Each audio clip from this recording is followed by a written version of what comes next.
சரியான அழகான நபர் என்பதையும் நான் இந்த நேரத்தில் பதிவு செய்கிறேன்.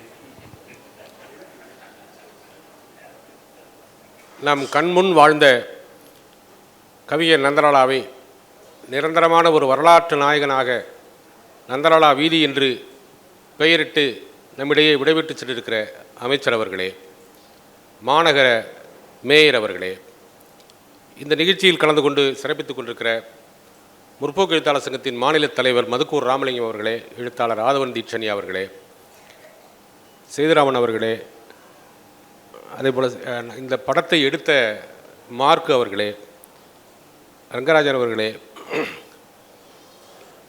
எதிரே அமர்ந்திருக்கிற அருமைக்குரிய நண்பர்களே, பேசுகிறது கொஞ்சம் கடினமாக தான் இருக்க தொடர்கள் மன்னிக்கணும். ஒரு 45 ஆண்டு காலம் நண்பனாக மட்டுமில்லாமல் சக மேடை பேச்சாளனாக, அவ்வப்போது சண்டை போட்டுக் கொள்வோனாக, உரிமையோடு கருத்துக்களை பகிர்ந்து கொள்வோனாக வாழ்ந்தவன் நந்தலாலாவோடு நான். 1984 நாகப்பட்டினத்தில் பார்த்த அந்த நட்பு அப்பொழுதே உறவாக மாறிவிட்டது. பின்னால் தான் உறவு என்று வந்தது என்பதையும் நான் அந்த படத்தில் சொல்லியிருந்தேன். அவனுக்கு ரொம்ப பிடித்த விஷயங்கள் இன்னும் நிறைய இருக்குது. வடை அவனுக்கு ரொம்ப பிடிக்கும். ஒரு இடத்துல உட்காந்து சாப்பிட்டோம்னாக்க வடை இருந்துச்சுன்னா நானும் மதுக்கூர் ராமலிங்கமோ ஒரு வடை போதும்பான்னு சொன்னால் அவன் 2 வடை 3 வடை வாங்கிட்டுமா. ரசனை அது மெது வடையில் ரொம்ப மென்மையாக இருந்துச்சுன்னு வச்சுக்கோங்களேன், ஜெயந்திக்கு தெரிஞ்சிருக்கும். சின்ன சின்ன விஷயத்தையும் ரசிச்சு இந்த படத்தில் இடையிடையே ஒரு 2 வரி கவிதை வந்துச்சுல, அற்புதமான கவிதை. யார் எழுதுனது? அது கார்த்தி. வந்திருக்கீங்களா? அவருக்கு ஒரு நிறைந்த கைத்தட்டல் கொடுங்க. எவ்வளவு அழகான அந்த அந்த அந்த நுட்பம் பாரதிக்கும் மார்க்குக்கும் வந்தது தான் அந்த படத்தினுடைய வெற்றி நான் நினைக்கிறேன். அப்புறம் அந்த படத்தில் பேசினவங்க எல்லாருடைய கண்ணையும் கவனிச்சிங்களா? ஒரு ஈரம் கட்டியிருந்தது எல்லாருடைய. நானும் கவனிச்சுக்கிட்டே வந்தேன். எனக்கு மட்டும்தான் அப்படி இருக்குன்னு நினச்சேன். ஆனால் பேசின எல்லாருடைய கண்களிலும் ஒரு ஈர வளையம் இருந்துச்சு. அதுதான் தந்தை மகற்காற்றும் நன்றி அவையத்து முந்தி ஈர்ப்ப செயல்னு வள்ளுவர் சொன்னான். ஒரு தந்தை தன்னுடைய பிள்ளைகளுக்கு செய்ய வேண்டிய கடமைங்கிறது அவங்கள அவையில் முந்தி இருக்கும்படி நல்ல கல்வியை தருவது அப்படின்னு அர்த்தம். அதை நந்தலாலா செய்து விட்டார். தன்னுடைய மகள் பாரதியாகட்டும், இன்னொரு மகள் நிவேதியாகட்டும் நல்ல நிலையில் இருக்கிறார்கள். அவருடைய மருமக்களும் அற்புதமான மனிதர்கள். இதற்கு பதில் என்ன செய்வது என்றால், இறந்து போய் ஒரு ஆண்டுக்குள் இவ்வளவு உழைப்பு பாரதி நான் நினைச்சே பார்க்கல. ஓராண்டுக்குள் ஒரு ஆவணப்படத்தை எடுப்பது என்பது அவ்வளவு சாதாரண விஷயம் இல்லை. 40 ஆண்டு காலம் தமிழ்நாடு முழுவதும் அலைந்து திரிந்தவன், உலகமெல்லாம் ஓடி சென்றவன், நாவால் நடந்து திரிந்தவன். அவனுடைய படைப்புகள் மொத்தத்தையும் ஒரு அரை மணி நேரத்தில் அடக்குவது என்பது இயலாத காரியம். ஆனால் அதை சாத்தியப்படுத்திய பாரதி, நிவேதிதா, இந்த மக்களை தந்தது இருக்கிறல்லவா. மகன் தந்தை காற்றும் உதவின்னு வள்ளுவன் சொல்லுவோம். மகன் என்ன மகன், மகள் தந்தை காற்றும் உதவியாக இந்த ஆவணப்படத்தை நான் பார்க்கிறேன். உண்மையிலேயே ரொம்ப மகிழ்ச்சி. இந்த மகிழ்ச்சி இந்த படைப்புகளை எல்லாம் ஊருக்கெல்லாம் கொண்டு சேர்க்க வேண்டியதுன்னு எங்கள் ரங்கராஜன் சொன்னார். அதுதான் முற்போக்கு எழுத்தாளர் சங்கம் அதை செய்ய வேண்டும்.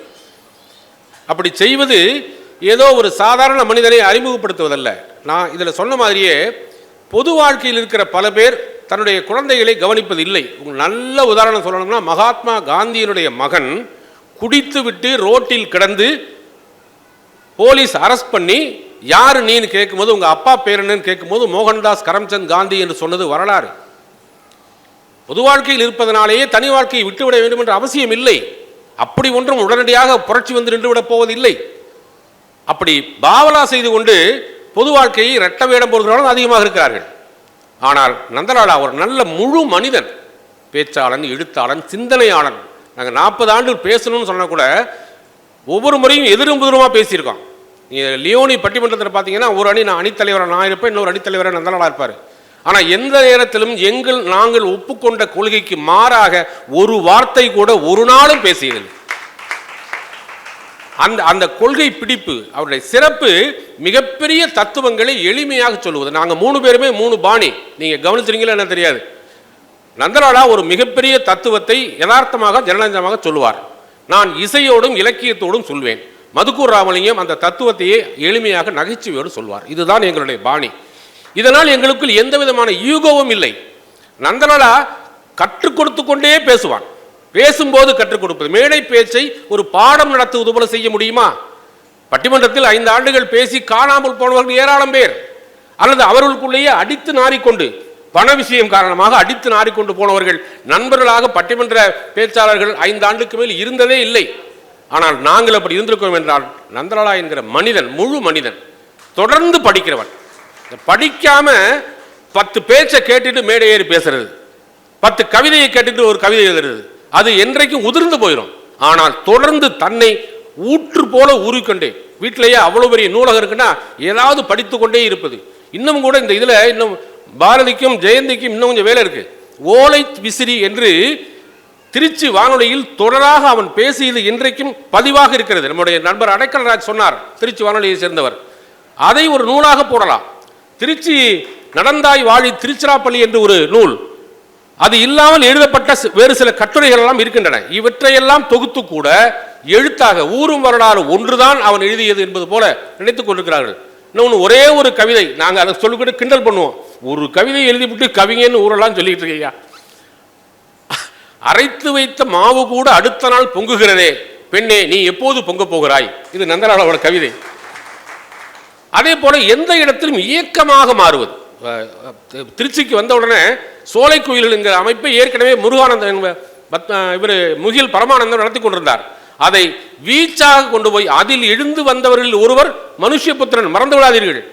மனுஷ்யபுத்திரன் என்கிற மகாகவிஞர் எங்கிருந்து வந்தவர். அதுபோல ஏராளமான கவிஞர்களை உருவாக்குவதில் இயக்கமாக, அதே போல ரங்கராஜன் சொன்னதை போல இயக்கமாக எதையும் மிக பெரிதாக, பெரிதனும் பெரிதுகள். அந்த கல்வி உரிமை மாநாடு தமிழ்நாட்டையே திரும்பி பார்க்க வைத்தது. அதுபோல தன்னுடைய உழைப்பை இந்த மக்களுக்கு எப்படியாவது கொடுத்து அந்த உழைப்பை இயக்கமாக மாற்றி அதை மிகச்சரியாக மார்க்சிய வழியில், பெரியாரிய வழியில், அம்பேத்கரிய வழியில் சமூக ரீதியாக அதை மிக எளிதாக கொண்டு சேர்த்த ஒரு மகத்தான மனிதன் நந்தலாலா. அவனோடு நண்பனாக இருந்தேன் என்று நான் சொல்லிக் கொள்வதில் உண்மையிலேயே பெருமையடைகிறேன். இந்த வரலாறு அடுத்தடுத்த வரலாறாக தொடர வேண்டும். அதுதான் நந்தலாலாவுக்கு நாம் செலுத்தக்கூடிய உண்மையான அஞ்சலி என்று சொல்லி அவருடைய எஞ்சிய படைப்புகளையும் இன்னும் வெளிக்கொண்டு வருவோம் என்று கேட்டுக்கொண்டு வாய்ப்புக்கு நன்றி கூறி, இதை மிக அருமையாக தன்னுடைய பெயர் எல்லா இடத்திலும் வருகிற பெயர்களை விட்டு பெயரே வராமல் ஒருத்தர் இங்கே உட்கார்ந்திருக்கிறார், துளசிதாசன். எந்த இதிலும் அவருடைய பெயர் இல்லை, அதுதான் களம். அப்படி ஒரு மிகப்பெரிய எல்லாரையும் ஆகர்த்தி செல்லுகிற எல்லா அமைப்புகளோடும் நட்பு. ஒரு வட்டத்துக்குள் சுருங்கியவன் அல்ல. அந்த பண்பு நாம் கற்றுக்கொள்ள வேண்டியது. எப்படி மக்களிடம் பரவ வேண்டும், எப்படி மக்களிடம் செல்ல வேண்டும், எப்படி மக்களிடம் கற்றுக்கொள்ள வேண்டும், எப்படி மக்களுக்கு திருப்பி தர வேண்டும் என்று வாழ்ந்து காட்டிய ஒரு மாபெரும் மனிதன் என் நண்பன் நந்தலாலா. நன்றி. நன்றி. தேர்ந்த ஒரு படிப்பாளி எப்படி பேச வேண்டும் என்பதற்கு கவிஞர் முத்துநிலவன் அவர்களுடைய பேச்சு மிக சிறந்த எளிமையான அழகான பேச்சு. நன்றி. மதிப்பிற்குரிய தோழர் ஆதவன் தீஷன்யா அவர்களை அன்போடு அழைக்கின்றேன்.